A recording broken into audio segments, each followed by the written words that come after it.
فرعون کے ڈوب کر مرنے کے بعد سمندر نے اس کی لاش کو اللہ کے حکم سے باہر پھینک دیا، جبکہ باقی لشکر کا کوئی نام و نشان نہ ملا۔ یہ واقعہ آج سے 3500 سال پہلے پیش آیا تھا۔ مصریوں میں سے کسی شخص نے ساحل پر پڑی اس کی لاش پہچان کر اہل دربار کو بتایا۔ فرعون کی لاش کو محل پہنچایا گیا۔ درباریوں نے مسالے لگا کر اسے پوری شان اور احترام سے تابوت میں رکھ کر محفوظ کر لیا۔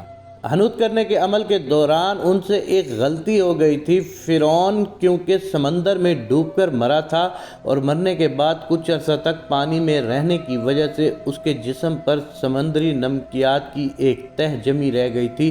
مصریوں نے اس کی لاش پہ نمکیات کی وہ تہ اسی طرح رہنے دی اور اسے اسی طرح ہنوز کر دیا۔ وقت گزرتا رہا، زمین و آسمان نے بہت سے انقلاب دیکھے جن کی گرد کے نیچے سب کچھ چھپ گیا، حتیٰ کہ فرعون کی حنوط شدہ لاش بھی زمین کی تہوں میں چھپ گئی۔ ان کے نام صرف کتابوں، ان کی تعمیرات اور لوگوں کے ذہنوں میں رہ گئے۔ اس واقعے کے 2000 سال بعد اس دنیا میں اللہ کے آخری نبی حضرت محمد مصطفیٰ صلی اللہ علیہ وآلہ وسلم تشریف لائے۔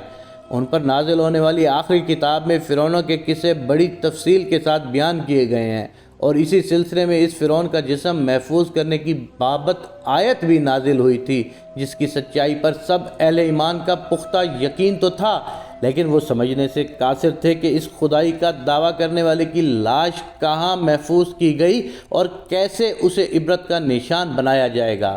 1871 میں مصر کے ایک شہر الغورنیہ سے تعلق رکھنے والے غریب اور معمولی چور احمد عبد الرسول کو فرعون کی حنوط شدہ لاشوں کی طرف جانے والے خفیہ راستے تک رسائی مل گئی۔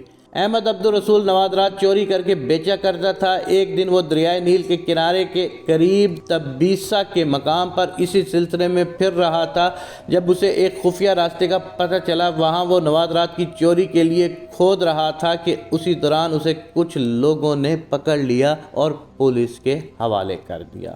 وہ جس جگہ کو کھود رہا تھا وہاں سے ملنے والے راستے کی جب مسلسل کھدائی کی گئی، 1891 کو دوسری ممیوں کے ساتھ اسی غرق ہونے والے فرعون کی لاش بھی مل گئی تھی۔ اس کے کفن پر سینے کے مقام پر اس کا نام لکھا ہوا تھا۔ ان ممیوں کو ماہرین قاہرہ لے گئے۔ جب ان ممیوں کا تفصیل سے جائزہ لیا گیا تو فرعون والی ممی پر جمی نمکیات کی تہ سے تصدیق ہو گئی کہ یہ وہی فرعون ہے جسے اللہ نے پانی میں غرق کر کے بدترین انجام سے ہمکنار کیا تھا۔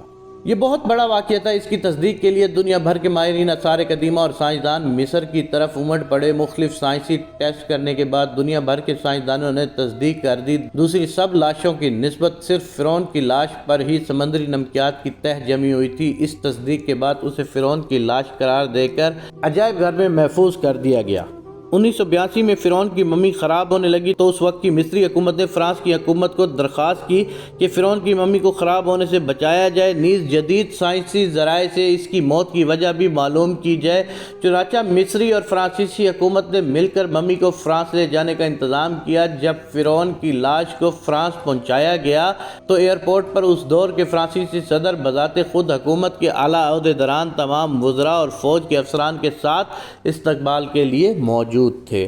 فرعون کی لاش کے استقبال کسی عظیم زندہ بادشاہ کی طرح کیا گیا۔ فوجی دستوں نے سلامی دی۔ فرعون کی ممی کو ماہر ڈاکٹروں کی ٹیم کے حوالے کیا گیا۔ اس ٹیم کی سربراہی ڈاکٹر مورس بوگابے نے کی تھی۔ مائکروسکوپک ٹیسٹوں کے ذریعے ممی کے تمام اعضاء کا باریک بینی سے جائزہ لیا گیا تو معلوم ہوا کہ اس کی لاش اور جسم میں سمندری ذرات ابھی تک موجود تھے اور موت کی وجہ بھی پانی میں ڈوبنے کی وجہ بتائی جاتی ہے۔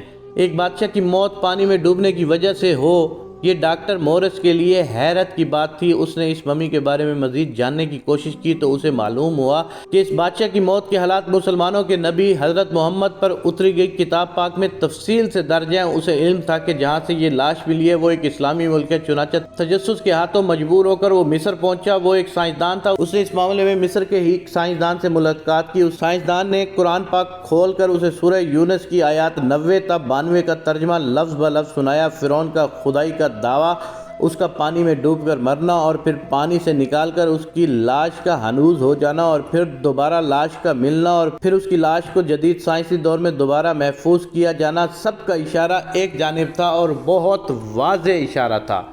تجھے بعد میں آنے والوں کے لیے عبرت کا نشان بنا دوں گا۔ فرعون کی لاش ایسے محفوظ کر کے دنیا کے سامنے لا کر رکھ دی گئی ہے کہ انٹرنیٹ کی ایک کلک پر رسائل اور جرائد پر، ٹی وی چینلز پر، عجائب گھر میں اربوں انسانوں کی آنکھوں کے سامنے کریہ اور ہچ کی قابل ترس حالت میں موجود ہے۔ سوچنے کے لیے کہ عبادت کے لائق اور ہمیشہ رہنے والا وہی ہے جو سب کا خالق اور رازق ہے۔ ڈاکٹر مورس نے آیات کا ترجمہ سنا تو اسی وقت پکار اٹھا، قرآن سچا ہے، کلمہ پڑھا اور مسلمان ہو گیا۔ سبحان اللہ۔